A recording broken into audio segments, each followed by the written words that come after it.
बिस्मिल्लाहिर्रहमानिर्रहीम। अस्सलाम वालेकुम। 8th क्लास, कैसे हैं स्टूडेंट्स? मैं उम्मीद करती हूँ सब ठीक होंगे। चलिए बेटे उर्दू की बुक खोलें। बेटे हमने पढ़ा मिर्ज़ा गालिब के अदात व ख़साइल, पहले उनके बारे में पढ़ा और उसका खुलासा था। मैं उम्मीद करती हूँ आप लोगों ने अच्छे से इसको याद किया होगा। अब आगे हम ना इसका आज सैको सबाक करेंगे। तो बेटे सैको सबाक का मैं आपको कल बता चुकी हूँ कि सैको सबाक क्या होता है। ये इसका जो भी आपको पैराग्राफ दिया जाए, कहीं से भी दिया जाए, जैसे अब मैंने आपको कल भी बताया था और आज भी बताती हूँ। एक सोहबत में मिर्ज़ा मीर तकी मीर की तारीफ़ कर रहे थे, शेख इब्राहिम ज़ौक़ भी मौजूद थे। आपने पहले मुसन्नफ़ के बारे में और सबक के बारे में थोड़ा सा एक लाइन में लिखना है कि ये मिर्ज़ा गालिब के यादगार गालिब से लिया गया है। मुसन्नफ़ इसमें ये मुसन्नफ़ का नाम है, जैसे ये मुसन्नफ़ का नाम है मौलाना अल्ताफ़ हुसैन हाली लिखते हैं। ऐसे अपने बात को शुरू करना है।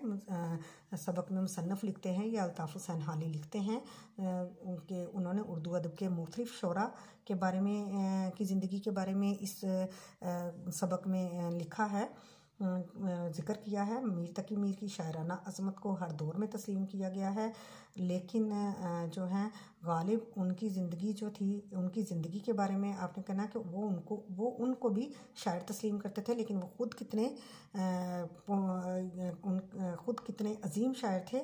इनका कलाम भी सादा और फसीह था। आपने इस तरह लिखने के बाद फिर आपने उनके हल्के फुल्के, किस तरह वो हल्के फुल्के और ज़रीफ़ाना अंदाज में हंसी मजाक की बातें करते रहते थे। इसके साथ साथ मुसन्नफ़ ने दिलकश अंदाज में बरसगीर के मशहूर शोरा के मजाज से भी आशना किया है कि ये लोग महज रोने धोने की बातें ही नहीं करते थे, बल्कि इनमें हिस्से मज़ा भी आला पाई जाती थी। मुसन्नफ़ ने हर शायर के बयान में मंजर की अक्कासी खूब की है। पढ़ते हुए इस दौर की तस्वीरें नज़रों के सामने घूमने लगती हैं।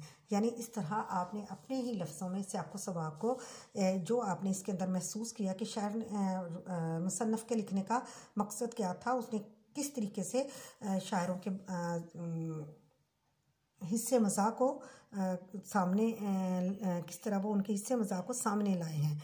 आपने ये सारी चीज़ें इस तरह लिखने के बाद फिर आपको कोई भी पैराग्राफ दिया जाए तो आपने वो पैराग्राफ उसकी जो है सलीस उर्दू करनी है। जो सैको सबाक होगा वो तकरीबन 10 से 12 लाइनों के करीब होगा। और आपने जो तशरीह करनी है, जैसे आपको एक पैराग्राफ दिया जाए 3 लाइनों का हो, 4 लाइनों का हो, आपने उसको डबल से ट्रिपल करना है। ठीक है, आपने तशरीह में हवाले देने हैं। जो आपने जैसे इसमें थोड़ी सी बात हो कि शेख इब्राहिम ज़ौक़ भी मौजूद थे, उन्होंने सौदा को मीर के बारे में ये कहा, तो आप सौदाई हैं, ये यहाँ तक हैं मिसाल के तौर पे। लेकिन आपने पीछे जो इनसे उनके दोस्त मिलने आए थे उनके बारे में भी बात करनी है और इनके बारे में भी बात करनी है। मिर्ज़ा और मीर की सोहबत के बारे में भी आपने इस तरह तशरीह करनी है। ठीक है, मैं उम्मीद करती हूँ आपको मेरी समझ आ गई होगी और आपने इसको बहुत अच्छे से करना है। ओके जी, अल्लाह हाफिज़।